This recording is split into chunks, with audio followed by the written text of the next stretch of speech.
morning to our live stream audience and to the YouTube community and to those of you who are here with me in chapel this morning. Today is, I think, the 17th of October, 2021, and I wanted to start with a story because I'm a little intimidated with my subject matter, which is humility. I'm not known for this commodity, but so here we go.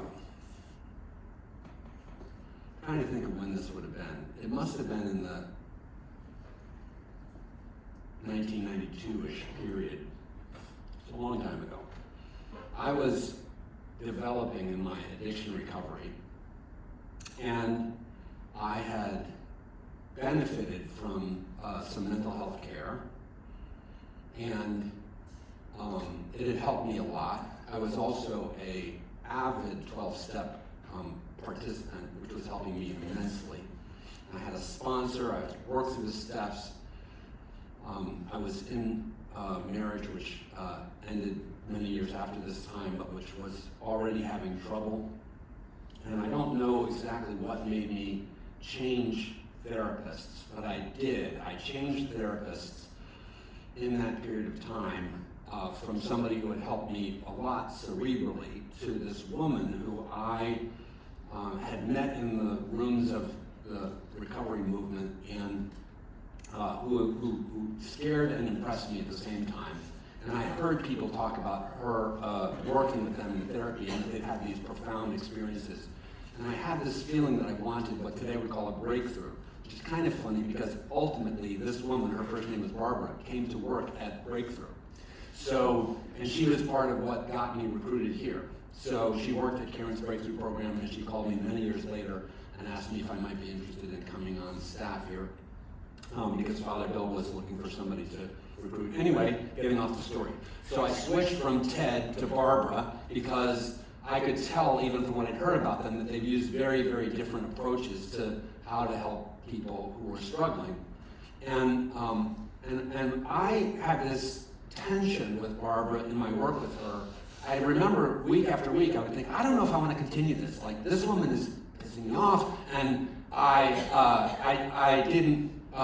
we're not getting anywhere, and I was just crabby, and yet something kept me in it. And we were talking about things I thought I had worked out with my previous therapist, like my father and my family of origin, and, my mother and my siblings, and, various sort of scenarios that I clearly was still in some way wrestling with. Anyway, there's this particular day that happened in my life that turns out to be tremendously important, and I didn't know it was coming. But I was always on the threshold of like firing her. I'm like, this woman is not helping me, that's not worth it and everything. So, and I was working in a small company that was a family-owned business, but I wore like a suit and a shirt and a tie, and like business casual. And so this day I showed up at her office, which was near. I would like take a break from work to go do this therapy and then go back to work. And that's the kind of nice thing, you have flexibility when you have a family business. Anyway, so I go out for my therapy appointment. None of my employees really know that's what I'm doing. And I go in my I remember I sort of had a white shirt, maybe like, gosh, this is so embarrassing. I had these like fabric ties. I don't know if any of you remember them. They were like knitted fabric. And so I had this knitted fabric tie. God knows why I remember that. And I'm in her office, and there always has been, over in the corner of the office, there's been this big, huge foam block. It looks like a box you would put a refrigerator in, and it's carpeted. And it turns out it's made of foam, but we've never really talked about it or done much with it. And over on the other side of the office, there's a small whiteboard. And this day, on the whiteboard, we did a diagram. I wish I could remember what the diagram was. I wish it had been in the days of cell phones and I'd taken a picture of it. All I know is that I diagrammed something about all this family crap that I had been working on.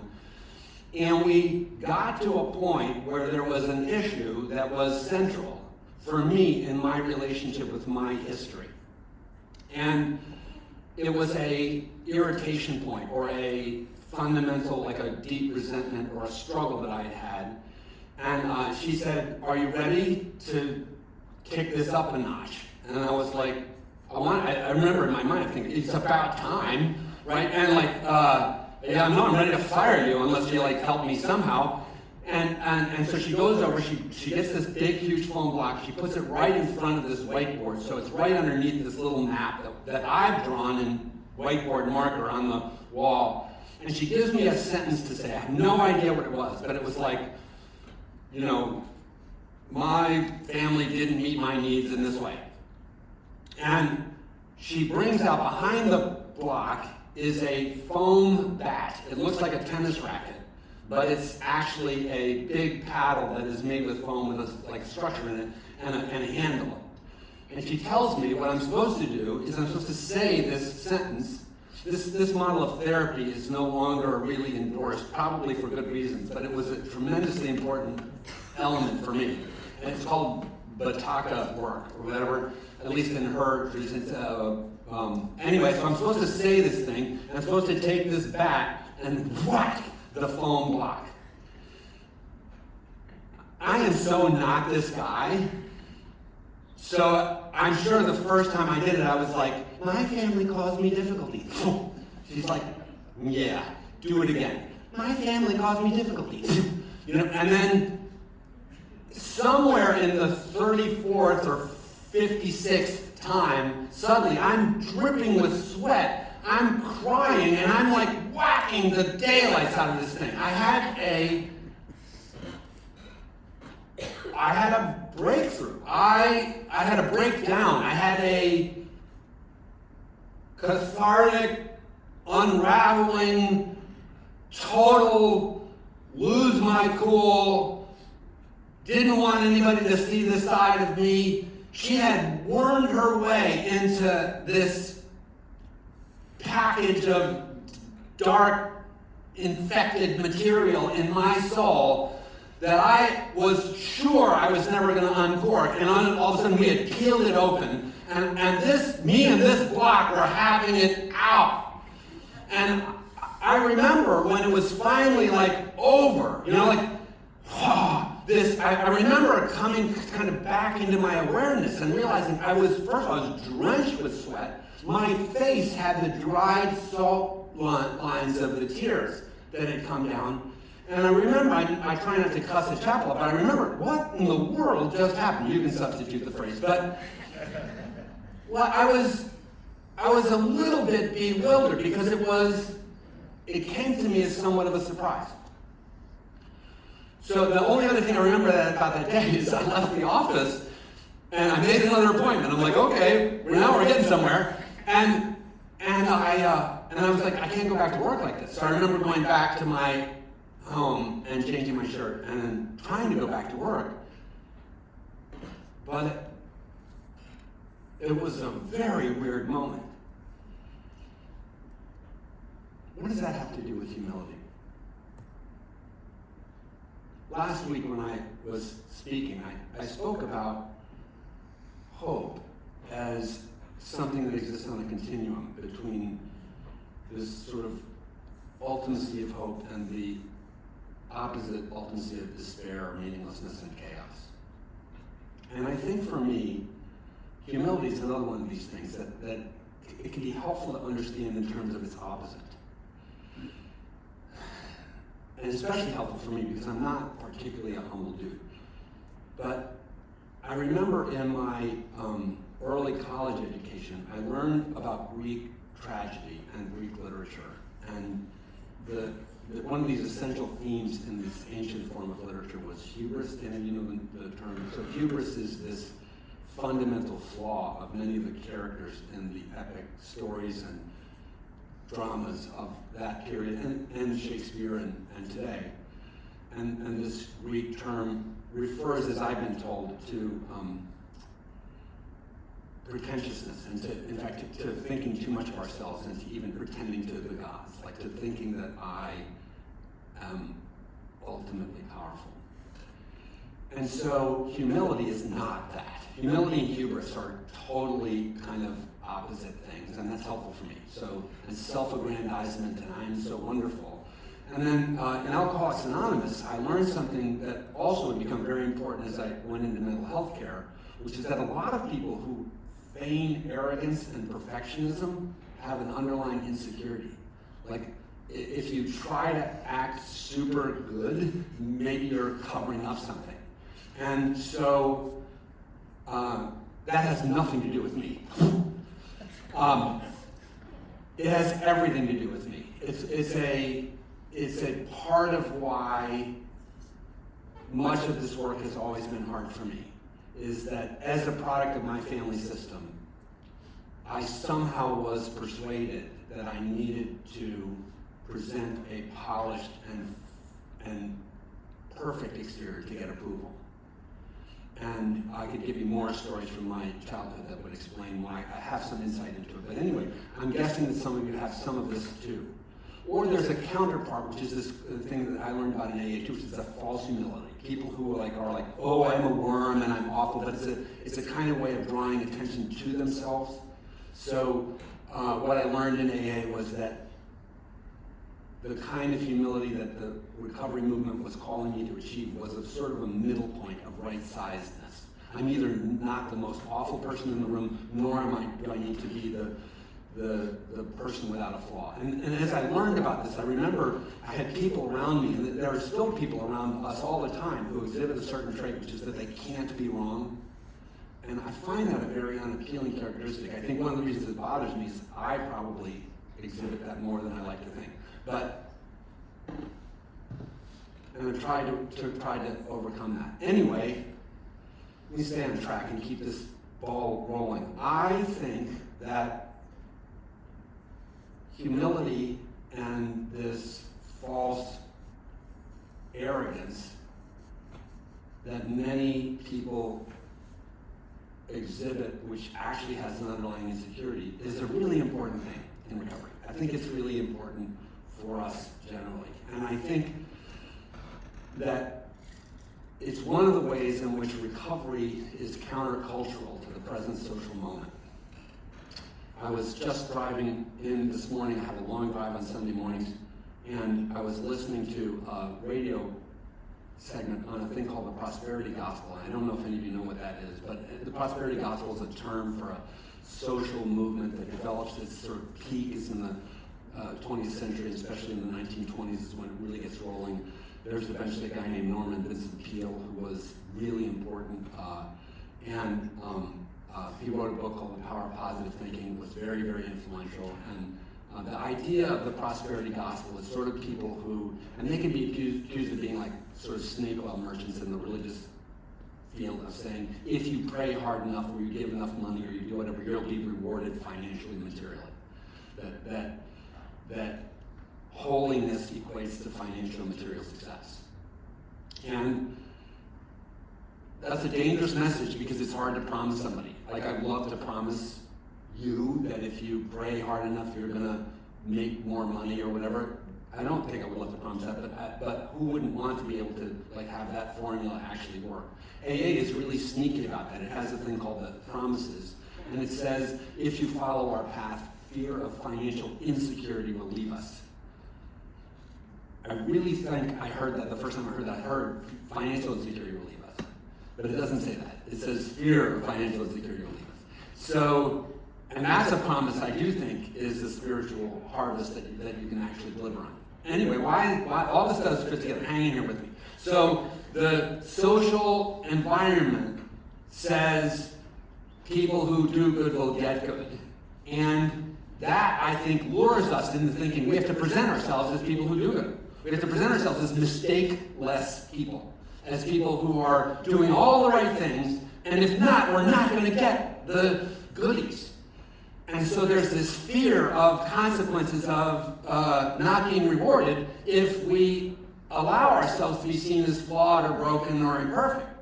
And the problem is, I mean, that's a lovely idea if it works, but the problem is, A, most of us are flawed, broken, and imperfect.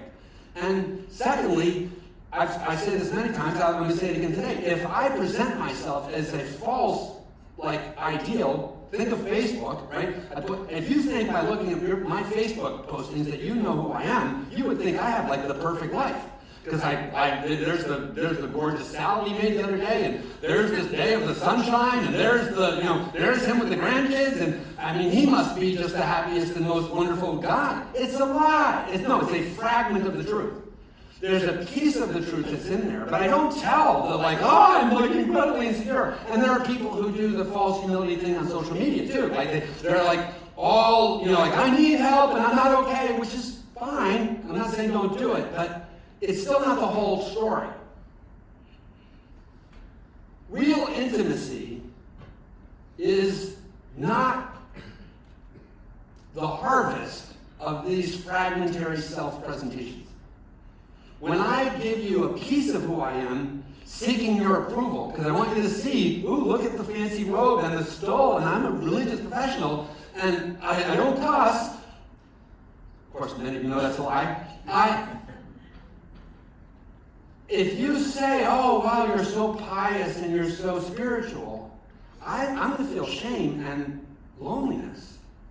Because all of a sudden you're describing what you experience with me as something I know is not who I am. So, even that is a poverty. Forget the money. The consequence of this false self-presentation is spiritual bankruptcy. It's loneliness. And when you come to a place like this, or I go to Barbara's office, she just died a couple years ago. But I'm grateful to be able to remember her to you. She was a tremendous help. That day changed my life. I'm less of a fake today than I was before that day. And when I'm in these socially false situations and I have to do the, social pleasantries or whatever, and be nice to people that I know don't like me or that I remember having had adverse experiences with, there's something that doesn't feel good to me about that, which I used to be able to do that and just ignore it. So I think one of the things that I always hope for the Caron patient experience is that you will have a breakthrough like that, a breakthrough out of the mask and into some sort of authentic vulnerability where you'll let people see that you are not, all put together and got it all right, because otherwise you wouldn't be here. This is not going on your LinkedIn profile, right? And so yesterday, I had the pleasure of sitting out in the sun for a little while with my wife, and I was telling her about a form of artwork that I have always found, not always, that I have long found extraordinary. It's called either kintsugi or kintsukuroi. Any of you know what that is? It's a Japanese art form. In kintsugi, a piece of pottery, an ordinary piece of pottery, it could be a bowl or a pitcher or a cup or a plate, but a ceramic item is broken. And then, like Humpty Dumpty, it's put back together again in its original shape. When the glue that they use to put the piece back together is mixed with a precious metal, generally gold, but sometimes also silver or platinum. So what you see when you see a piece of kintsugi, it's almost like a bonsai or whatever. It's a distressed piece of art in a certain way, but they're beautiful things. You see this bowl or this pitcher, and there it is on a pedestal or a stand, and you can see all the breakage, and you can see its intact nature, and the break lines are gold.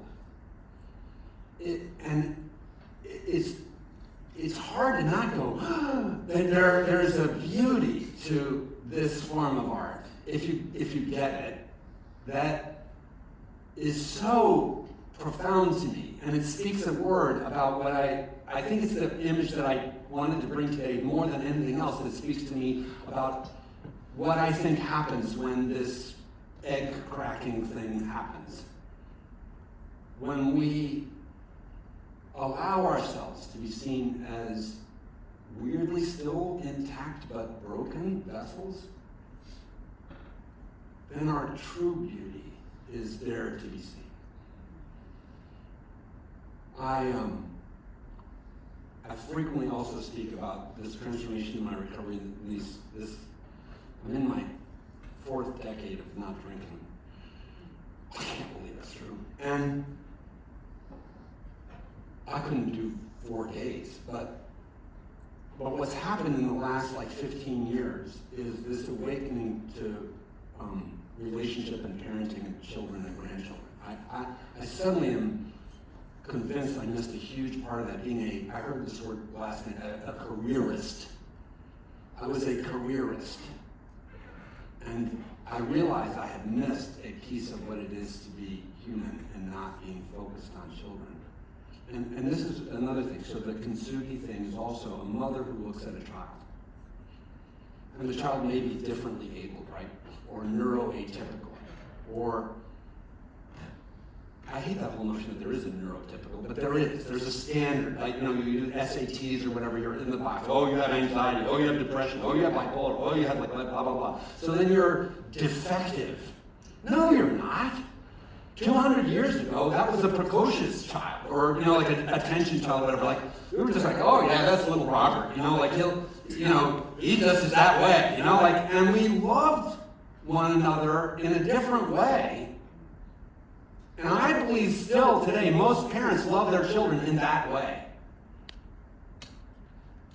And it's even the significantly differently abled children who you really see it with, because all of a sudden you see this ferocious mom fighting for the IEP for her kid because, gosh darn it, my child is a child of infinite worth and value. And you see my child as a kintsugi, but I see my child as a perfect whole being. So, isn't it interesting? It just occurred to me. I'm supposed to be talking about humility, and I'm talking about something that there's a perfection in imperfection. There is a beauty in the authentic rough-edgedness of you. And if you would dare to let it be seen and be loved, you would know what love really is. And if you can't let me know your ragged edges, and then I love the false picture that you give me, you're just going to feel more alone. So dine yourself out, right? That's the secret to this. The secret to authentic intimacy is this humility. I'm a broken person. I'm an imperfect being. And I'm pretty sure you are too. So, let your light shine through the cracks of your broken vessel is the invitation for